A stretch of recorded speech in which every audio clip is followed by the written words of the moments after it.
Hello and welcome to this Affinity Photo iPad tutorial, which is a beginner's guide part 8. Now I want to be looking at the presets for the adjustments, but mainly looking at just two of the adjustments, which is going to be the gradient, map and recolor. But we will have a general look at some of the others as well. So I've got this image from pixabay.com from the stock studio, and if I open the adjustments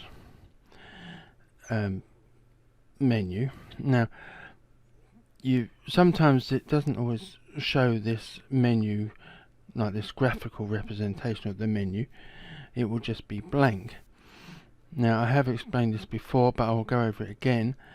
If you tap on the top word where it says adjustments with the two right arrows, if you tap on the word adjustments and hold and then go left, it will open up this sort of listed menu, and if you then tap on adjustments, it should turn on this graphical representation of the adjustment lists, and as you can see there's quite a few here. Now if I tap on black and white, as you can see down the bottom we have a very long list on controls, and the last one at the very end is a plus sign on the right, and underneath it's add presets. Now this doesn't mean that you add a preset that's already been made. What that is whatever you've adjusted will be added to the presets list. You just need to rename it. So if I then say click on brightness and contrast, as you can see the context menu at the bottom is much smaller for this adjustment, but again on the far right you have that add preset button. And like I said, what I want to look at mainly is the gradient map, which again you have that add preset button at the end, and the other one was recolor, which is further down. And so as you can see you got that add preset button at the end there. Now pretty much, not all of them, but pretty much all of these will have that add preset button. I think one that doesn't is this OCOIO. Oh, it does have, but I know there's one down here. I think I could find it.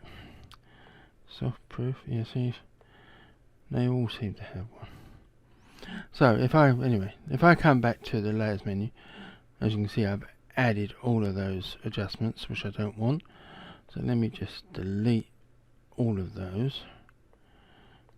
I just need to highlight them all, delete them, come back to this picture here.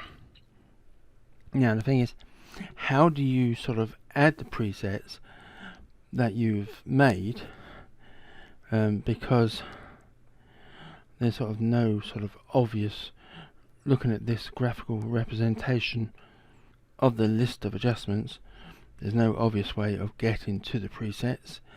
And this 3-line sort of hamburger menu at the top here, all that's got is toggle list mode, and if I click on that, what that will do will just show at the image with the different, where is it,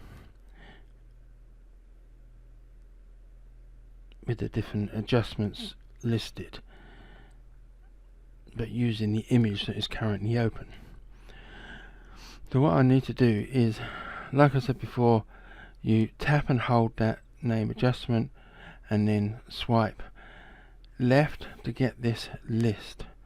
Now if I then say scroll up and put it onto black and white, you can now see the presets, because in the black and white one you have a cold preset and a warm preset. And if I move this up to brightness and contrast, you have lighter, darker, lower contrast and increased contrast, and these are ready-made presets that Serif have made. Not all of these will have presets, like channel mixer doesn't, for example. Color balance doesn't. I don't think curves does. So then you've got exposure where you can have -1 stop, +1 stop. So this is where you can access the presets.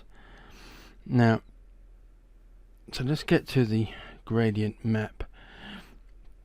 And as you can see here, you've got ultraviolet, nuclear. They're the two that came from Serif, and they are ready-made. Golden was one that I made myself while I was practicing. But if I then come up to this hamburger menu at the top here and click on that, oh, it's not going to do it for me now. Oh, there we go. Toggle the list. It will give you a visual representation of the current image that is open with those different presets added.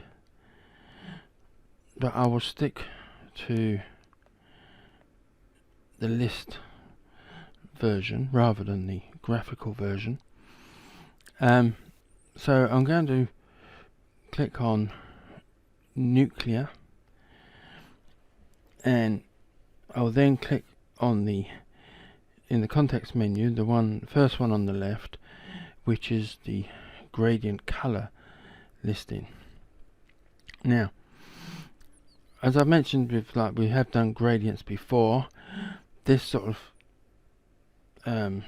graphical representation of the gradient does look very similar, but other than having the word gradient in it, they are sort of different in the sense that if you did a sort of fill gradient, and you can sort of go up and down or left and right, and you can go from one color to another and add colors in between, the gradient map, it doesn't change the sort of color of the pixels as such, in this, other than the sense that it changes the dark to the light. So everything on the left of this gradient map here is going from the black pixels over to the midtones, and all the pixels on the right go from the white pixels over to the midtones.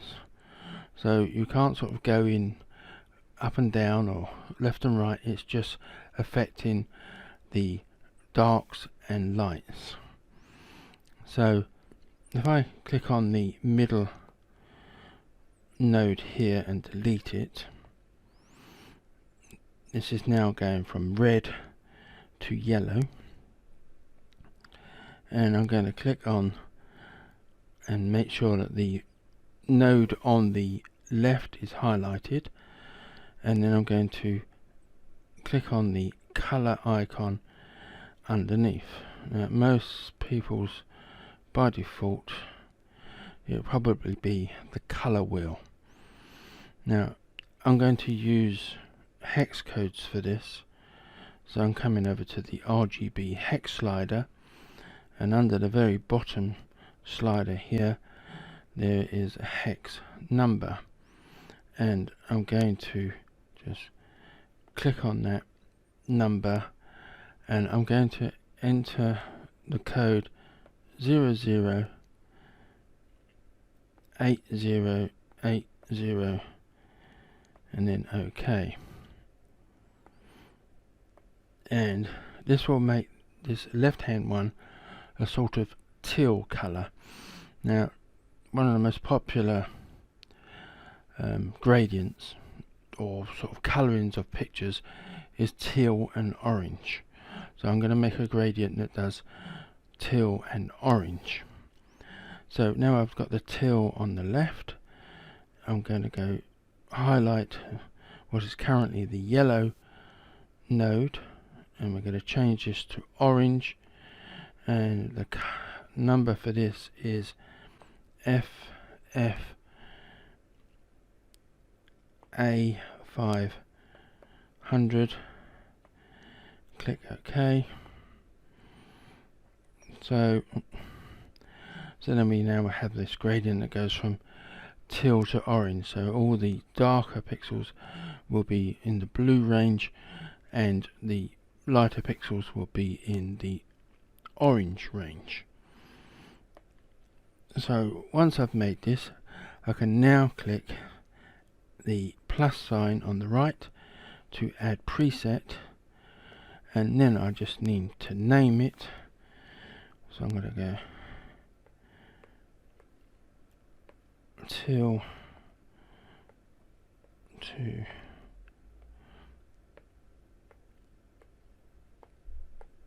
orange and click OK. So you can see that has now been added to the list. Now if you then use it again in future, you can always click the you should be able to reverse it. Yes, if I go on here, there is a reverse next to the dustbin, to the right of the dustbin icon. There is the reverse one. So if you want orange in the darker areas, you can just reverse this round. But I'm going to leave that as it is, and then come back to the layers menu, and you can see I've got this gradient map adjustment added, and then I could just change the blend modes.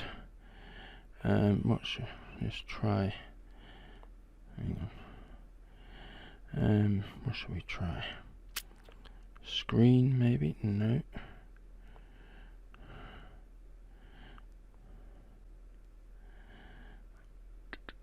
What about multiply? See, multiply might be alright, and then just need to lower the opacity of that maybe, and just add a hint of colour of those blue and orange colours, and that is that adjustment added using the preset. So now in the future that preset will stay within the program, and I can use it anytime I want.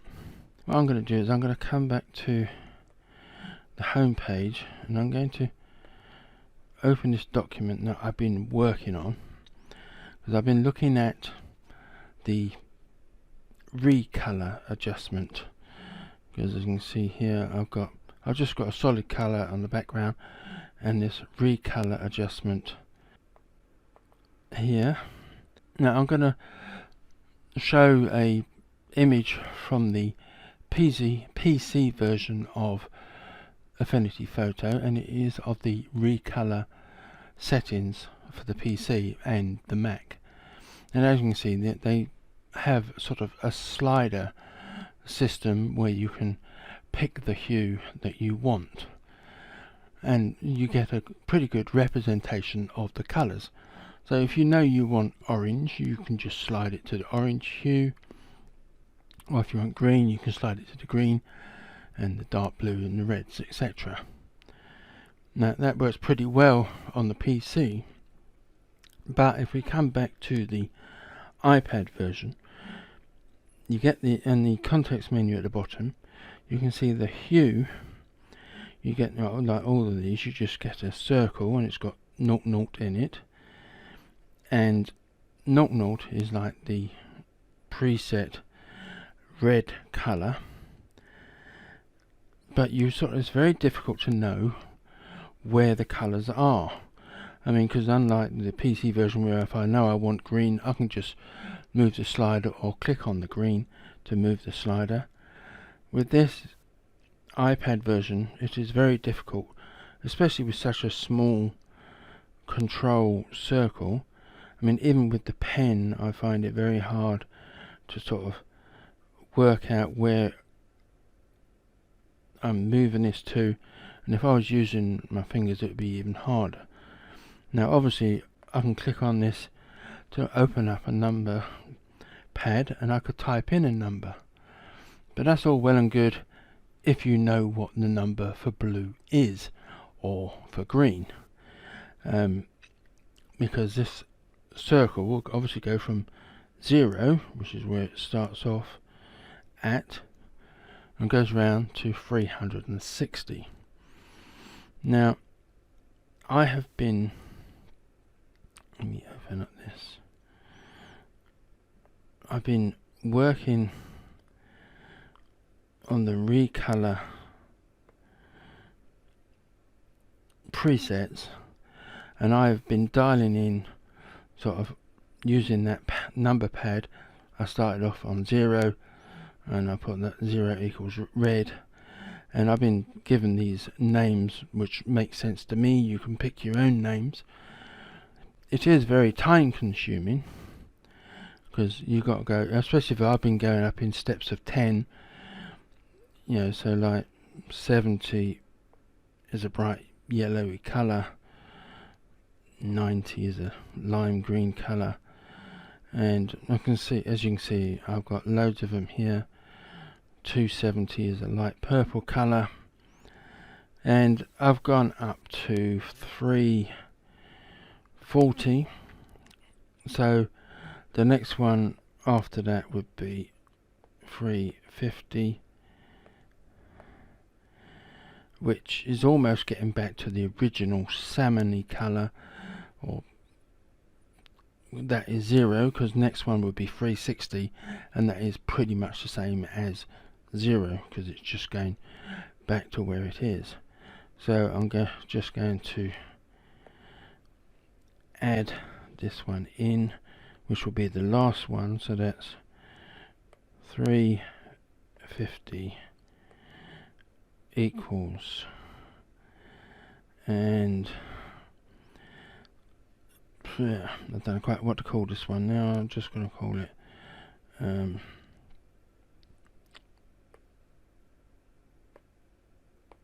almost the start colour.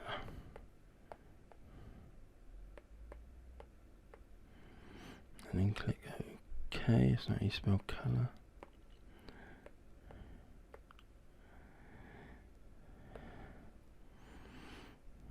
So then we have that one I've just added.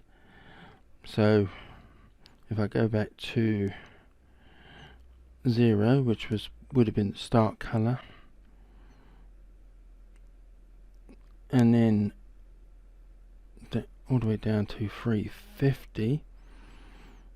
If I then change that to 360, which would be the next one, like I said, this should bring us back pretty much to 0, because if I click on 0, as you can see, there is no change in colour.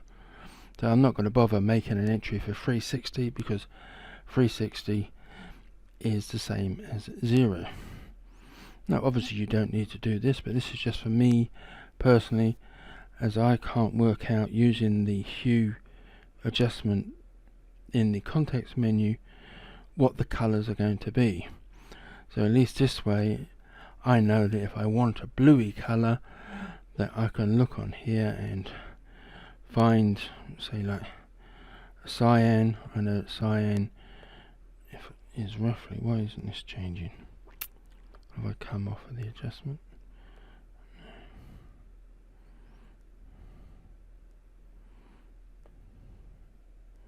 It's not changing. Right, I can change it this way and make it cyan 190 is sort of pretty much cyan, 210 is blue. So you see what I mean. I've made these presets for myself, so if I ever use a Recolor to add some colour to an image, I can do that quite easily. But if I then come back to this image here, and let's say I get rid of the gradient map, and then I add the Recolor, I could swipe this out and come down to Recolor. Where is it? I always lose track of where it is. we go, Recolor. I could change this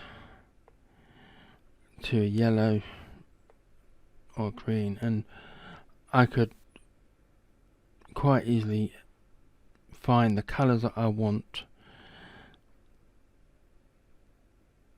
So let's go for a pink colour there, and then come to the menu and sort of just lower the opacity just to add a sort of hint of pink to that colour, to that image. And that's sort of pretty much it really, just having a quick look at how you can make presets, how you can then find those presets to add them to your images, and a very quick look at how the gradient map and the recolor adjustments work. So, thank you for watching, and goodbye.